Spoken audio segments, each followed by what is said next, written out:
Theism is the worldview that an infinite personal God created the universe and can act within it. And for many people, theism makes profound sense of reality itself. One of the strongest philosophical arguments for theism is the argument from contingency. It goes like this. Premise 1: if a contingent being exists, then a necessary being must exist as its cause.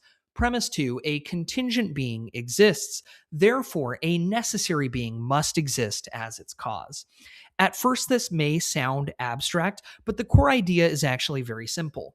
A contingent thing is something that does not exist by its own nature. It depends on something else for its existence. You exist because your parents existed. Contingent things do not contain the reason for their existence within themselves. But a necessary being is fundamentally different. A necessary being does not receive existence from anything else. It exists by its very nature. It is uncaused, eternal, and cannot fail to exist. Now, if everything were contingent, where did existence itself ultimately come from? After all, contingent things cannot endlessly explain other contingent things. Ultimately, there must exist a necessary being, one who does not receive existence, but is existence itself. An uncaused cause brought the universe into being, much like a painter brings a painting into existence. And remarkably, many discoveries in modern science appear deeply consistent with this idea. For centuries, many people believed the universe was eternal. But modern cosmology increasingly points toward a universe that had a beginning. Let's zoom in on just one of the many evidences for the beginning. The universe is expanding. According to the famous Borde-Guth-Vilenkin Theorem, any universe that is on average expanding throughout its history cannot be eternal into the past. It must have an absolute beginning. In other words, the universe is not past eternal. Time itself appears to have had a starting point.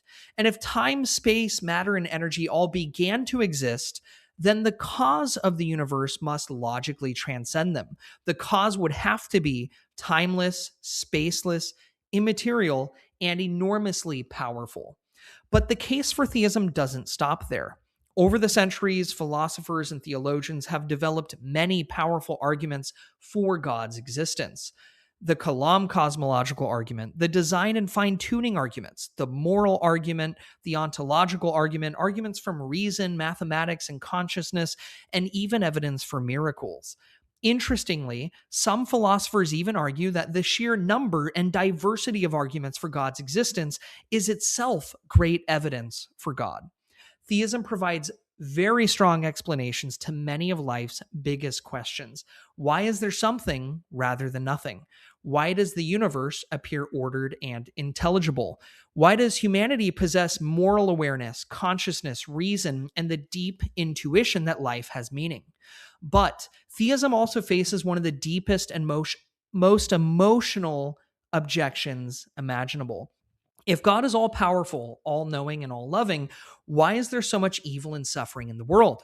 Why disease and war? Why tragedy, loss, and death?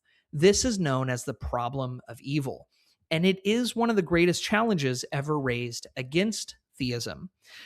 The answer is complex and incomplete. For love, goodness, and genuine choice to exist, the possibility of evil must also exist. A world containing free creatures is a world where suffering becomes possible. And yet, many theists believe God has morally sufficient reasons for temporarily allowing evil, even if we can't fully see them right now. In fact, if God were to instantly eliminate every source of evil, would any of us remain? The three largest monotheistic religions are Judaism, Christianity, and Islam, and I believe that Christianity answers this objection in a uniquely powerful way. You see, in Christianity, God enters into human history and suffers alongside humanity. The cross is not a story of a detached or uncaring God watching pain from afar, but of God stepping directly into it. Ultimately, theism offers a worldview with enormous explanatory power, and Christianity uniquely answers the problem of evil. The explanatory of power of theism explains why there's something rather than nothing, the origin of time, space, matter, and energy, the intelligibility of the universe, the existence of moral truths, the fine tuning of the universe, the origin of consciousness and reason, and the possibility of meaning, purpose, and hope. For these reasons, many philosophers, scientists, and ordinary people alike continue to believe that behind the universe, there truly is an infinite personal God.